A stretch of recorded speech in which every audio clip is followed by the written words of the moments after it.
ఉమ్మడి ఏపీ ముఖ్యమంత్రిగా జన్మభూమి పథకానికి ప్రాణం పోసిన చంద్రబాబు ఆ తర్వాత సీఎం అయినప్పుడల్లా ఆ పథకాన్ని కొనసాగించారు.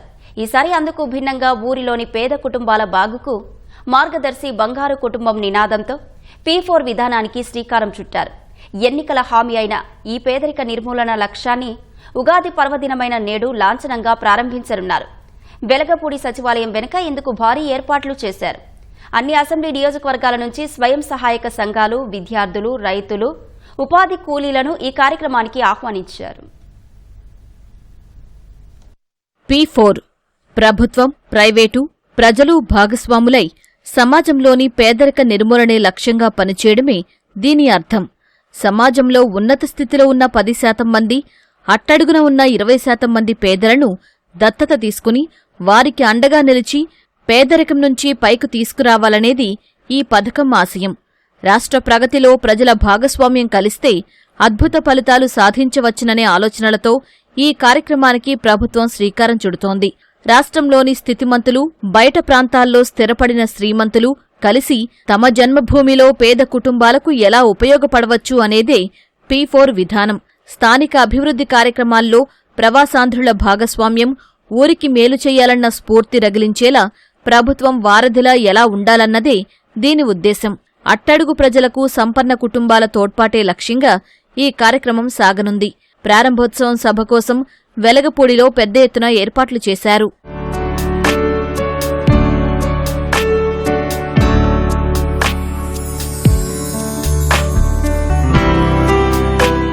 P4 అంటే పబ్లిక్ ప్రైవేట్ పీపుల్స్ పార్ట్నర్షిప్. ఇప్పటి వరకు పబ్లిక్ వాళ్ళు, ప్రైవేట్ వాళ్ళు ఎలా అయితే పార్టిసిపేట్ చేస్తున్నారో ఈ యొక్క అభివృద్ధిలో కానీ సామాజిక అభివృద్ధిలో కొంత ధనవంతులు వాళ్ళు సమాజంలో ఉన్న అట్టడిగిన వర్గాలు అంటే బిలో పావర్టీ లైన్ పీపుల్ని వాళ్ళని క్యాచ్ చేసి వాళ్ళకి విద్యలో కానీ వైద్యంలో కానీ ఇంకా కొన్ని ఉపాధి అవకాశాలు వాళ్ళకు కల్పిస్తే మన సమాజంలో అందరూ పేదరికం అవతల ఉంటారు.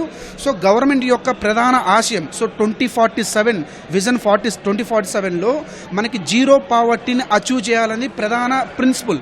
సో దాన్ని అచీవ్ చేయాలంటే P4 లాంటి ప్రోగ్రామ్ అనేది చాలా కీ రోల్ ప్లే చేస్తుంది. పేదలకు మద్దతుగా నిలిచేందుకే స్వచ్ఛందంగా ముందుకొచ్చే ఎవరైనా P4 వేదికను వినియోగించుకోవచ్చు. ప్రభుత్వ పాత్ర కేవలం ఇరు వర్గాలను ఒక వేదికపైకి తీసుకురావడమే. ప్రభుత్వం తరపున ఎవరికీ అదనపు సాయం ఉండదు. ఉన్నత వర్గాల వాళ్లు సాయానికి ముందుకొచ్చేలా వారిలో స్ఫూర్తి నింపడమే ప్రభుత్వ బాధ్యతగా ఉండనుంది. లబ్ధి పొందేవారిని, బంగారు కుటుంబంగా సాయం చేసేవారిని మార్గదర్శిగా పిలవనున్నారు. బంగారు కుటుంబానికి ఎంపికలో ఎలాంటి పొరపాట్లు జరగడానికి వీల్లేకుండా ఏర్పాట్లు చేస్తున్నారు. గ్రామ సభ, వార్డు సభలు నిర్వహించడం ద్వారా తుది జాబితా రూపొందిస్తున్నారు. P4కి ప్రభుత్వ పథకాల అమలుకు ఎలాంటి సంబంధం ఉండదు.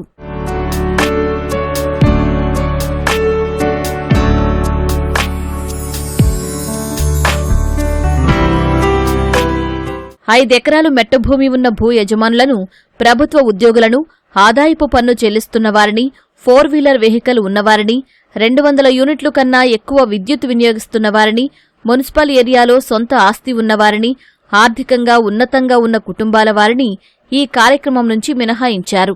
తద్వారా నిజంగా పేదరికంలో ఉన్నవారికి సాయం అందజేయవచ్చని ప్రభుత్వం భావిస్తోంది. సర్వేలు అట్టడుగున ఉన్నవారిని గుర్తించడానికే తప్ప వీటి ఆధారంగా ప్రభుత్వ పథకాల లబ్ధిదారుల్లో ఎలాంటి మార్పులు చేయరు. లబ్ధిదారు ధృవీకరణ తర్వాత సమృద్ధి బంధనం ప్లాట్ఫాంలో ఆయా కుటుంబాల వివరాలు పొందుపరుస్తారు. లబ్ధి పొందాల్సిన కుటుంబాలతో సాయం చేసే కుటుంబాలను అనుసంధానించడమే ప్రభుత్వ పాత్రగా ఉంటుంది. ఎక్కడా ప్రభుత్వం నేరుగా ఆర్థిక కార్యకలాపాలు నిర్వహించదు.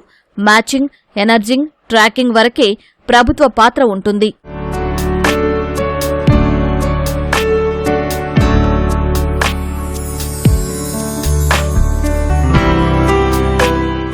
కదులుదాం రండి మనం జన్మభూమికి, తల్లి పాల రుణం కొంత తీర్చడానికి అంటూ సంగీత దర్శకుడు వందేమాతరం శ్రీనివాస్ ఆలపించిన ఈ పాట ప్రతి ఒక్కరికీ సుపరిచితమే.